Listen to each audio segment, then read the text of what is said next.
For over a decade, the name Shelly-Ann Fraser Pryce has stood on top of female sprinting under her eye-catching performances.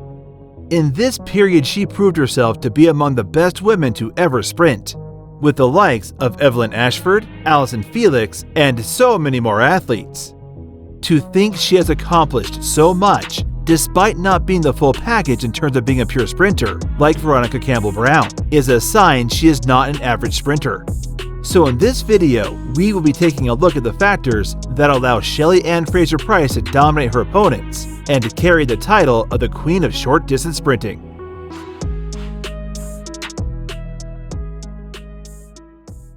The first and most obvious factor is her start. Her super quick start is among the best ever in the world, even without great reactions. For example, in 2009, in the woman 100-meter final, she had a reaction of 0.146 seconds, fourth fastest in the race, and 0.016 seconds slower than Bahamian Debbie Ferguson-McKenzie, who had the fastest reaction in the race. But the mind-blowing fact is that by the 20-meter mark, she was quite a distance ahead of everyone, including Ferguson.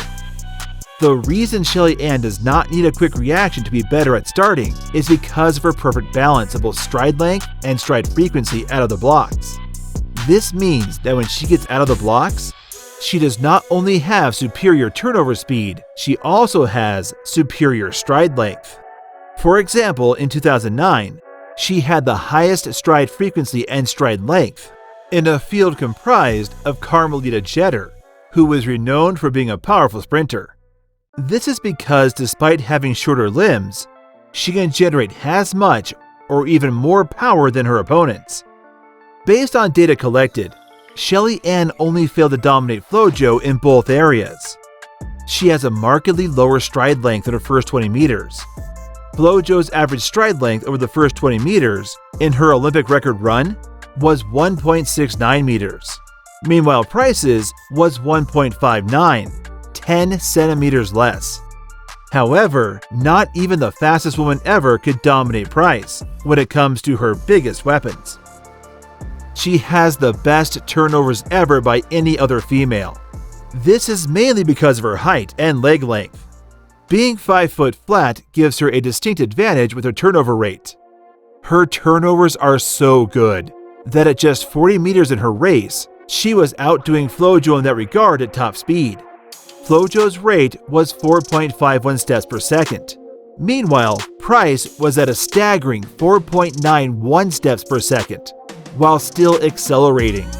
Only few other women in history could come close in this regard, one of which is legendary Dutch sprinter Nelly Koeman, who used this to dominate the 60-meter races. This is why she has such an impressive acceleration, her most distinct ability. She can clock super high speeds in no time. From 0 to 40 meters, Fraser Pryce is probably the most dangerous female sprinter ever. While you might have had others like Gail Devers, Irina Privalova, and a few others, she definitely has to be one of the best around. In all of Shelly-Ann Fraser Pryce's runs below 10.75, she had an acceleration that could be mapped as a male 10.4 runner, which is really why her opponents hardly get back to her in time in the 100-meter.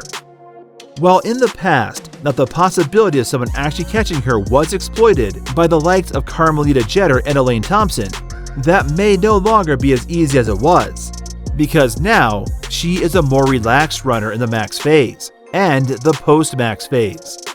This allows her to maintain her speed for longer periods, which is also why she has gotten better at 200-meter.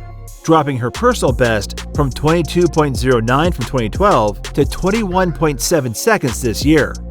She is somewhat getting closer to a state of perfection, because defeating someone with a bullet start is hard enough. Just imagine that fast starter becoming an equally fast finisher. Quite frankly, Fraser Pryce already defies logic, however carefully taking a look at her abilities, of what it used to be versus what it is today. She is making it much more difficult for her to be beaten at a major championship. So the simple fact that she could come back to dominate female sprinting, when many would suggest she is out of her prime, shows the true character of the world champion. because she decided to go back to the drawing board and work on the things she thought were holding her back. And now, she is looking more unbeatable than ever.